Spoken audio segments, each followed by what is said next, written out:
This time, I'd like to introduce our guest speaker, the Ambulance Department of New York State Commander, Mark Phillips.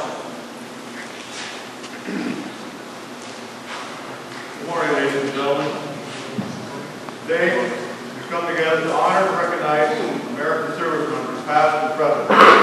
This day of celebration and reflection originated from the signing of arms of temporary cessation of hostilities on Monday, November 11, 1918, at 11 a.m., when all fighting ceased between the Allied nations and Germany, effectively ending World War I. Today, Veterans Day is a celebration to honor all American veterans for their patriotism, love of country, and willingness to serve and sacrifice for the common good. It is also a day for reflection and for remembering. For some, it's remembering the friends of duty station. For some,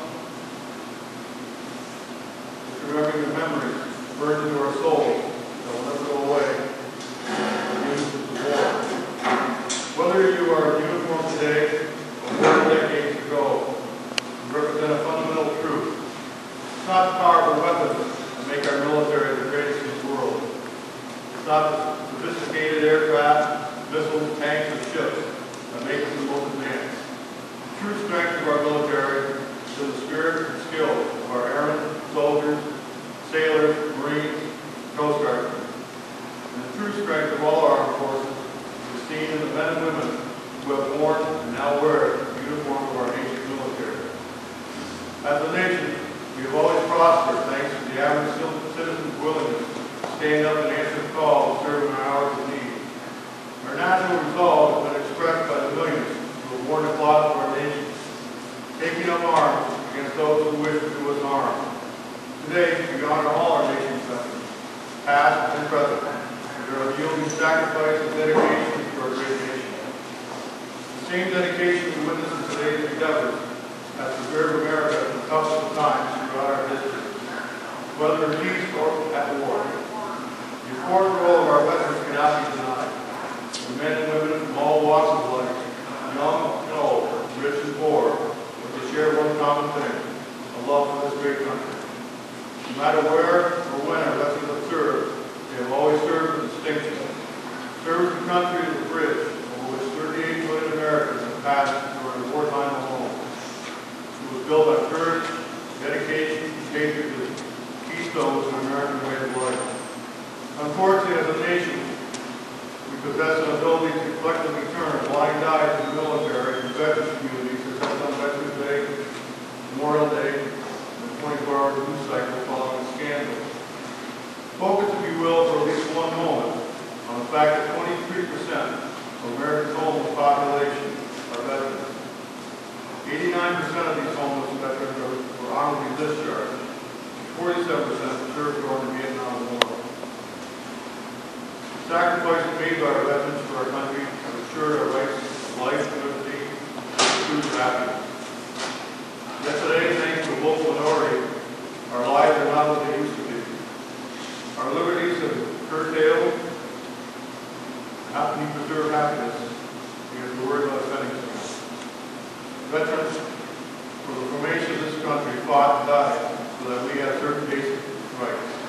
Today, we still have the same basic rights, but they have eroded to the point that you have to be careful what you say or you may offend someone.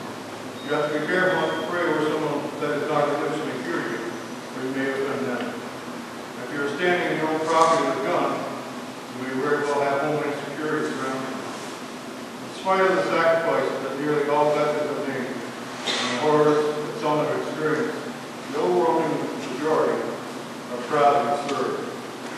19th century British philosopher John Stuart Mill summed up the necessity of the special group of people he wrote, "War is an ugly thing, but not the ugliest of things.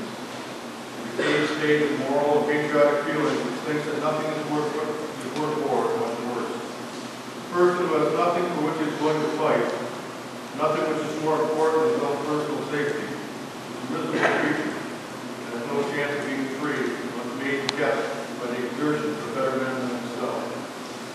Mill had it right. Fortunately for all of us, America has been blessed throughout its history by many such men and women. So on this Veterans Day, there's much to commemorate. and much to be thankful for. It is true that America remains strong and free, but we would never have come this far without the heroes we honor today. American veterans.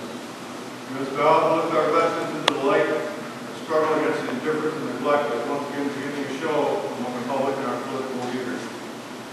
From the bottom of my heart, I thank you for remembering our veterans and all they have done to make America great.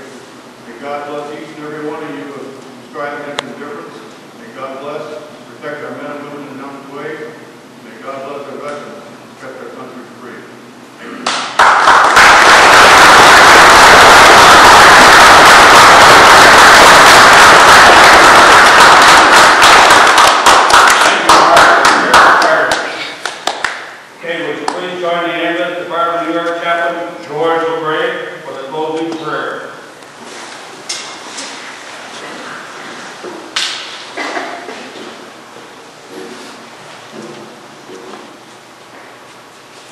O God, let us go forth in peace and good courage, holding fast the which is good rendering to no man, evil for evil, but strengthen and faint-hearted support.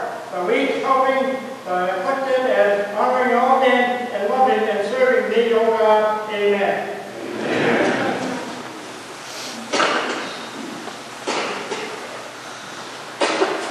Okay, before we close, I personally want to thank Charlene Dumas and Bernie Hazelden. Thank you very much. I want to thank the Ambulance Rifle Squad,